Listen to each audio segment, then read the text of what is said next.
In the heart of Jaipur, the pink city, the air smelled of cardamom and joy.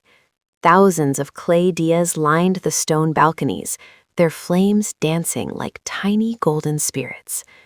But in the corner of a grand courtyard, Deepu sat cold and dark. A stray drop of rosewater had soaked his cotton wick, leaving him stubbornly damp. While his brothers flickered with pride, Deepu felt like a heavy piece of mud. A lamp without light, he sighed, is just a cup of shadows. High above, the sky erupted in a kaleidoscope of fireworks. The elders whispered of the star sparks, celestial embers that fell to earth once a year to bless the humblest hearts. Deepu looked at his soggy wick and felt a surge of terracotta courage. He wouldn't wait for a match. He would find a piece of the sky. With a mighty wobble and a brave hop, Deepu tipped himself off the ledge and tumbled softly into the vibrant world below. His journey began in the Great Rangoli, a sprawling landscape of colored powders and flower petals.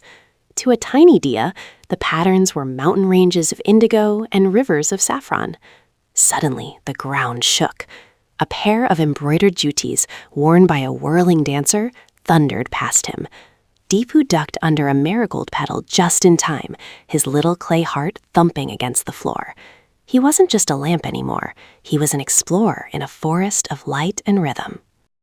He soon encountered the sea of gold, a tray of sticky, syrup-soaked gulab jamuns left on a low table. Deepu accidentally rolled into a puddle of sweet nectar. He was stuck. Just as he feared he'd be a dessert garnish forever, a friendly cricket chirped a rhythmic beat. Using the vibration of the music and a discarded silver leaf, Deepu wiggled free, now smelling of roses and looking shinier than a palace mirror.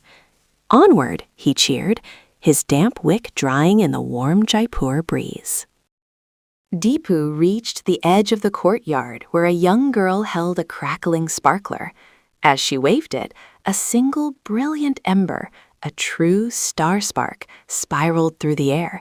It looked like a falling diamond. Deepu positioned himself perfectly, his little oil well open wide. With a soft hiss and a sudden glorious whoosh, the spark landed right on his wick. The dampness didn't stand a chance. Deepu didn't just light up, he glowed with a fierce, magical violet gold flame. He wasn't just a flickering orange flame like the others. He carried the electricity of the stars. But he was far from home. Deepu began the long trek back, using his new brilliance to guide a lost kitten and light the way for an old grandmother walking in the dark. Every step he took left a tiny trail of stardust on the Jaipur stones. He realized that being a lamp wasn't just about sitting still. It was about sharing the light with those who couldn't find their own. By the time he reached his balcony, the moon was high. His brothers looked at him in awe. Deepu climbed back to his spot, his star flame burning steadier and brighter than any matchlit wick. The little girl who had dropped the spark found him and whispered, "Oh, look, this one brought the sun down to play." Deepu beamed, his terracotta belly warm and full. He wasn't just a cup of shadows anymore. He was the little Diya who caught the sky and shared its heart with the world.